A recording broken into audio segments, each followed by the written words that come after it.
back to another episode of Coffee with a Kick. As per the usual arrangement, we come to the end of the season, and we get to have an in-person recording. So we are here to wrap up the last week, match day 38 it is, to finish us up on the season with the preseason predictions that we had included, to see how, I'll just say how we did. You know, I won't say whether it was poorly or well. We'll just see how it went in the end. There were a few bad ones. There were a few bad ones. Yeah. Yeah. I had the worst one overall. Ooh. I did have the worst one overall. Did that make me the worst overall? We'll see. But we'll start off just with match day 38. There was still the title. It's been out of reach for a while.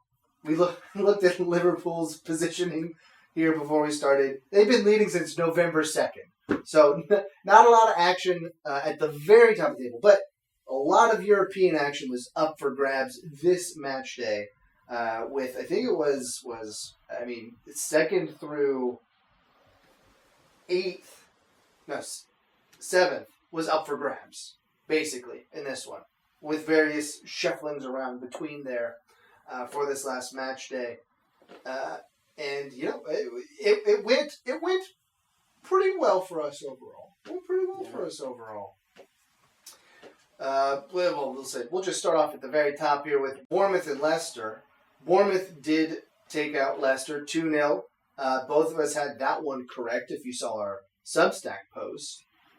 Pretty easy to get that one. Leicester did end up not getting, ended up in 18th, in spite of themselves almost.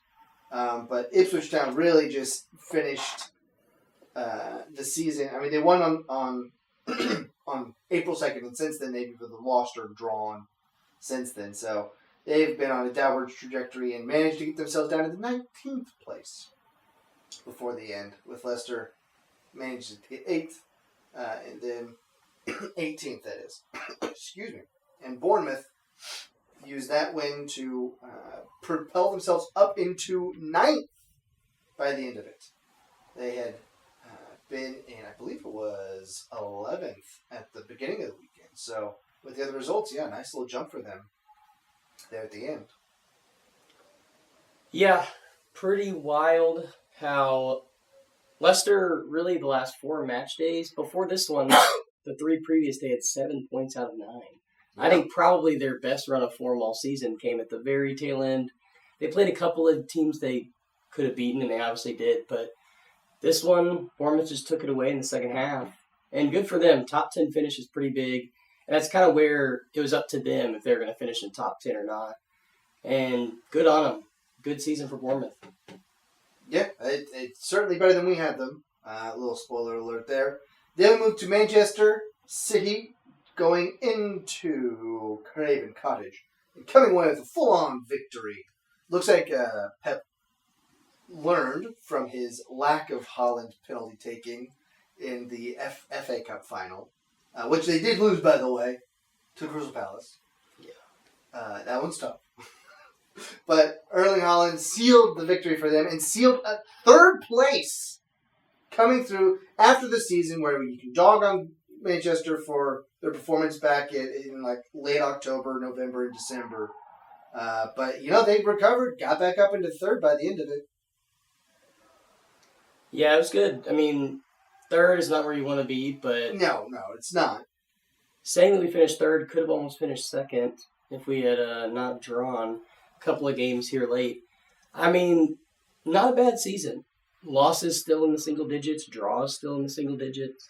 No one was catching Liverpool, as we mentioned. But, hey, not a bad way to end the season. Definitely some momentum. Because I thought Champions League was an if there for a while. Yes. And some key victories gave it to them in the end.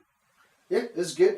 A good result. I mean, and Fulham's wasn't, and they kind of fell off here at the tail end of the season. Yeah. But at home, they've been pretty good. They went without a draw since January 14th. They almost went this full calendar year without having a draw. They drew Ipswich Town on January 5th. Since then, they either lost or drew. And we've talked about it before because they had that stretch where it was lost, draw, lost, win for like 7 weeks in a row earlier this year. But yeah, I mean, Fulham continued to be volatile, and it showed it there against Manchester City. Then we'll move on to West Ham taking care of another relegation side. 3-1 victory over Ipswich Town. Not much to say about that one. It was as we had expected. We got the first 3 of the... Oh, no, you actually did think that Ipswich Town was going to win. I did. You had that as a 3-2 victory for Ipswich Town. So I got that one right. I actually got a perfect pick on Manchester City. I forgot to mention that. 2-0. So, boom. Roasted. Yeah, I thought Ipswich was going to come out and give it a good old college try. But, boy, I mean, they drew it there in the 52nd, and then immediately give up another goal to Jared Bowen. West Ham kind of playing like, I mean, again, one of those teams where 7 points out of 12, had they got that kind of form a little earlier in the season, their fate might have been different. But they finished above Man U and Tottenham. And like we've said, if you would have told West Ham they were going to finish above those two teams, they would have been thrilled. 14, they're not so thrilled. But, yeah, I mean, still above those guys. Yeah. And then from there we move to Liverpool and Crystal Palace. You got this one right. It was a draw. Now, was it a disappointing draw? Yes, it was. Because Crystal Palace was up a goal and a man for the last 20 minutes. And they managed to still give one up to Mo Salah for a 1-1 draw for Liverpool. Player of the season. That's all you got to say. I mean, he had finished first in assists and goals. One of the best Premier League seasons we've seen in a long time. So you got to give it to him on... It was one of those moments where he scores, and even though they draw, it's like a title capper almost. Yeah, I think we can safely say they haven't announced the season end awards, obviously yet, but it's pretty safe to say both of our preseason picks. I believe I said Phil Foden. I didn't actually check this. I think I said Phil Foden. You said no. I didn't say Phil Foden. I said the boy from Chelsea. What's his name? Cole Palmer. Yeah, I said Phil Foden for EPL Player of the Year. Emi Martinez for the Golden Glove. Both of us said that. Did not get that right. Garnacho for the Young Player of the Year. So 0 for 3. Yeah. Most likely on those. 0 for go for, I think, for both of us on those. Because I'm pretty sure I think I had Cole Palmer and then Phil Foden. Yeah. For Young Player of the Year for Phil Foden. And Phil and Cole did not perform well enough to even be in the conversation for either of those. So, pretty safe to say, not going to happen. We'll move on gratefully from that to, well, not so grateful, because Manchester United finished up the season with a 2-0 victory over Aston Villa. Now, did Aston Villa get a red card in the first half? Yes, they did. So it's basically a cheap victory that pushed Manchester United over my Wolves on goal difference. Just on goal difference. But they ended up getting a win here. Yeah, I mean, Wolves, they shot themselves in the foot by not being able to finish above Man U. I mean, losing 3 straight and then drawing after their form was amazing. Not great, but Man U avenged their loss to Tottenham in the, Europa League final, I believe it was? Yeah. So, I mean, a positive note to end on, I guess? Enough that Amorim is sticking around, supposedly. Yeah, supposedly. So that's at least what he told. He told him that Amorim is sticking around, but Garnacho's out the door. I think is kind of what the team talk was there at the end. The guy will probably have goal of the year, right, from his goal early on in the season. Yeah. I can't think of another one better than that. I know. It wasn't a great year for shocking, like, really fantastic goals, I don't think. There's a couple standouts that happened like early, but even recently, I can't think of a no Wayne Rooney bicycle. Picks. No or sure. Garnacho bicycle. Yeah, or they had that last season. Yeah. Nothing quite of that. The Gundwan's from today was sort of like a half pipe, but it wasn't like he was right there by the goal, so it wasn't crazy. Yeah, it wasn't crazy. It was not. It was impressive for it to be him that old doing that. That's about it. That's true.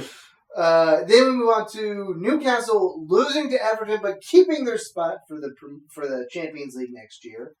1-0 victory for Everton. Neither of us got that correct because Everton didn't get relegated, but they didn't do much other than that. They're up in 13th. With a really good end of the season. To be fair to them, they beat Fulham, they beat Southampton, which you should do, and then they beat Newcastle away from home. So that's a good end of their season. Carry a little bit of momentum through the summer, maybe. I don't know. We'll see how their signings go, how their sales go. But yeah, it's a decent result for Everton. Yeah, don't get Carlos Alcaraz for Everton mistaken for the tennis player. This one gets the 65th minute goal. 10 out of 12 is a solid way to end. Yeah. So at one point we thought it was going to be Everton, Tottenham, Man U, but this streak at the end, they propelled themselves up the table to finish comfortably in 13th. Yeah. And from there we move to Chelsea eking out the victory over Nottingham Forest, 1-0 there, which was... Both of us got that wrong. We both said 2-1 for Nottingham Forest. We were hoping Nottingham Forest could cap off their incredible season. For them, it was an incredible season. They were in the title talk momentarily. Then we're like, they're probably safe in the Champions League, but 2025 has not been kind to them. We'll put it that way. A lot compared to the first. Well, they had that great run at the end of the year, beginning of the year, from December 7th through January 19th. They only dropped 2 points. A draw against Liverpool, which was a great result. They drew Liverpool both times, didn't they? Yeah. Drew Arsenal as well. They beat Liverpool the first time. Yeah. When they played the big dogs, they played really well. They drew Arsenal in February. They beat Man City in March. I guess you could say they beat Man U. They beat Tottenham. Yeah, they beat Liverpool at one point. They played really well versus the big dogs, and they lose 5-0 to Bournemouth. They lose 2-1 to Aston Villa. Brentford, they lose 2-0. So it was these games at the end where they played really well and they needed to, and then the games they should have won end up knocking them out of the Champions League. You can't... Ending the season with 8 points out of 8 matches is not the right way to go. That's not how you want to do it. You want to be better than that, for sure. And when that happens, you plummet from 3rd down to 7th and out of Champions League contention. I expected more, though. I really did. It's literally a win and you're in type of scenario, and they played terribly today. I expected more based off of the performance this season. At the beginning of the season, we definitely were not expecting this much out of them. No, I had him in 19th, so you did I did have not 19th. expect anything out of him. Second worst pick out of the bunch. Oof. Mine was, we'll get to mine. Well, actually, we'll get to mine here, I think, right now. Yes. Tottenham. No, we still have Southampton. Arsenal beat Southampton. Good. Done with that one. Arsenal kept their second place. It's pretty easy. They let Southampton come back to it momentarily, but it's still Southampton. So, and then we go to Brighton. Another bird fight. Brighton takes out Spurs 4-1, even after giving up a 17th minute penalty to Dominic Solanke. The worst signing of the season? How much did they get out of? They spent a lot of money on Dominic Solanke. How many goals did he have this season? It is not many. Did he have 10? I don't know. 9 goals. 9 goals total in all competitions. Wow. Yeah, he had that's in Premier League. He had 9 goals. He had 5 in the Europa and the 2 in the EFL Cup. For £60 million, 9 goals is certainly not enough. That's not what you're looking for. That is not what you're looking for. But as we said previously, they did win the Europa League, which means that they still somehow get Champions League action next year. And probably saved Postecoglou. They still played terrible down this calendar year. They had we were saying that they should have fired Postecoglou. Then they had that 3-run stretch where they won 3 in a row, and that sort of quieted everything down. But after that, they've only won 1 game since February 22nd. They won on February 22nd, and since then they've only won 1 other match. Then they have, what was it? From match day, that's 11 match days. They had 5 points. Wow. So we're talking about how you can't have 8 and 8. How about 5 and 11? Yeah, Leicester was in better form. Ipswich was in better form. Yeah, you finished 17th though, and outside of getting beat 4-1 on the last match day, you had a positive goal difference all season. Yeah. And you finished 17th. And then if you look at the table, they have the little blue line next to them, meaning they'll be in the group stage of the Champions League. That they're probably the lowest seeded team ever. But, I mean, you got to think it's up from there. Harry Kane got out at the right time. We'll say that. Yeah, that's the long and short of it, is that he bailed ship at an appropriate time. To go on, did I think Bayern Munich won the... Did they win the Bundesliga? Yeah, I think they won pretty comfortably. They didn't do too hot in the Champions League, but they won the Bundesliga. Then to the last one of the match day. Oh, I went away from that page. It was Mo Wolves. Right, it's alphabetical order for home side. Mo Wolves 1-1 against Brentford. It's fine. We saved it with Marshall Munsell. Never heard his name before. Don't know who that is. I'll be honest. I don't know who Marshall Munsell is. But he got a goal. Munetzi. Got the draw. That's not Munetzi. There we go. That's probably better. I thought it was like a Bavarian last name in here, where you do the SL, the diminutive SL. Yeah. Hans or the Gretel. That's Hans, but little Hans. And Greta, but little Gretel. Obviously, that's what I was thinking. Right. But it's Munetzi. Still know who it is. But he saved us 75th to get a 1-1 draw. Not enough, as we said, to keep us above Manchester United, but enough. It was enough. It actually sort of helped me in the year-end picks, which we can kind of just roll into right now. Anything else you want to say about the match day before we go into year-end picks? I wanted the Wolves. I wanted them to get above Man U. Really lay the heat on them, but I mean, they clawed back in this one really well. Gave the home fans at least a draw, an exciting match at the end. But hey, I expected more fireworks, if I'm being honest. Yeah. Few games in the second half for sure brought a lot of goals. Brighton, West Ham. But other games, it was kind of just dull, and teams were just kind of playing to just say, we're not playing for anything. Let's just kick it around and be done. To be honest, it was kind of like this season. It was kind of a fair encapsulation of the season. Not a lot. There's not a lot of action. It wasn't the worst. It's just like how Southampton ended up not being the worst team ever. It wasn't the worst. That's true. But speaking of Southampton, there were two perfect picks that you had at the beginning of the season. I had one perfect pick at the beginning of the season, which actually tracks pretty well with how you did demolish me in units this year in picks overall. Didn't quite get all of it tabulated, but he was the obvious winner again. But you got Southampton exactly right. You picked them to go 20th. They went 20th. And you picked Arsenal to go second. So that was also a perfect pick. Now, outside of those, and me getting Leicester exactly correct at 17th, 18th. It goes back quick. We had a couple one-offs. We had Arsenal. I got one off. We both got Aston Villa one off. We picked them at the same spot. We had them going 5th. They go 6th. And you had Leicester in 17th. You had them staying up. They did not stay up. But in the end, the worst miss was me, Tottenham, which I think is fair. Listen, no one expected Tottenham to finish in 17th place this season. Yeah, how many places did you have them off? I had them finishing 4th. Oh, I thought that I believed in Dominic Solanke. That's why I'm so bitter about it. Because listen, they added a good offensive piece. Him playing with Son up top. There should be some good synergy there. Didn't happen. I had them finishing 4th. That's 13 spots off. If you don't know, aside from you getting 12 off with Nottingham Forest, because you had them going. What number is that? I had them 19, and it was 12 off. Yes.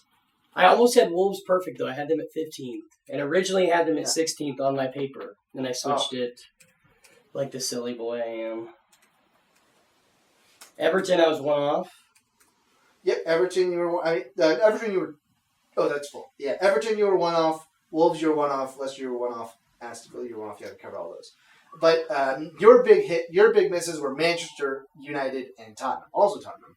Yeah. 11 places for each of those. You had them finishing in 4th and 6th, respectively.